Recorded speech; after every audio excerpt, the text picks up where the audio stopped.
How to create sub pages on Squarespace. Hey everyone and welcome. I hope you're all doing great. In this video, I'll show you step by step how to do so.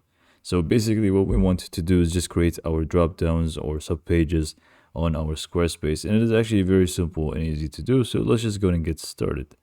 This entire thing is going to be for the menu. So we can just click on website and open up our site here. And what I was saying is that this entire thing is going to be for the navigation bar here.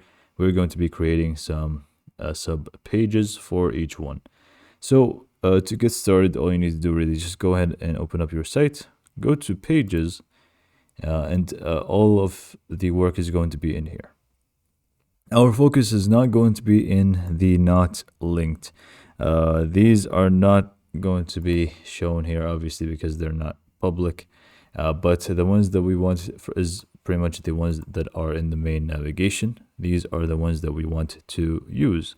So to get started with a dropdown, you will need to actually go ahead and create a folder or create a dropdown. Otherwise, this is not going to work. You can't really just move this beneath this and it's just going to take it. So go to main navigation, click on the plus icon right next to it. And then once you see this, you want to scroll down to the bottom. And then you should find drop down, organize and show more pages. This is the one that we want to use. So just go ahead and click on drop down. If you don't see drop down, you see something else like folders, go ahead and create a folder. It's pretty much the same thing. So just click on new drop down, give it a name. So main item. And then we can see that this drop down is empty. Now we can actually see main item is added to our navigation bar, but we can just go ahead and start filling it up with pages. To do so, or the sub pages actually, I should say, we can just simply drag and drop pre-existing pages that we have. So for example, this menu one, I already had this page, so we can just simply drag and drop it underneath like so. And now you can see it is pretty much a sub page. It's disappeared from the actual navigation bar, but if we hover over the main item, we can actually see we can click on that one now and it's actually going to take us there.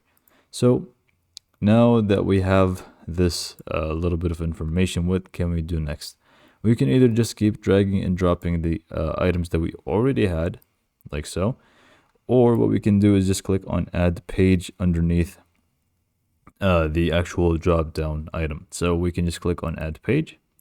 And then we can actually go ahead and click on blank page, for example, or page layouts, just create any other page. And the thing is, you can't really make a drop down within a drop down within a drop. You can't do that. It's only one drop down, unfortunately, because you can see there's no possible way to do so. Unless maybe with coding, I'm not really sure about that. But so we can just go and create a blank page here, for example, and name it, for example, test 1, hit enter.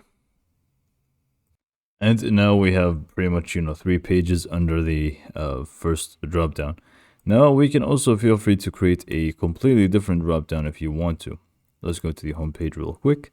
So let's say we want 2 different dropdowns. In that case, you can just feel free to click on main navigation, click on the plus icon, and do the same steps all over again. So drop down, give it a name, secondary item, for example.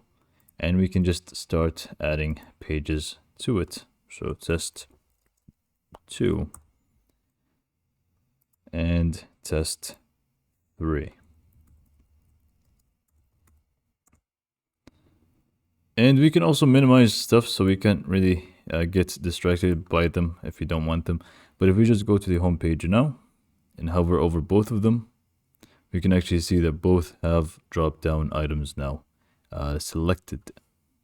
So this is all for this video. Hopefully you found it to be informative and helpful, and thanks for watching.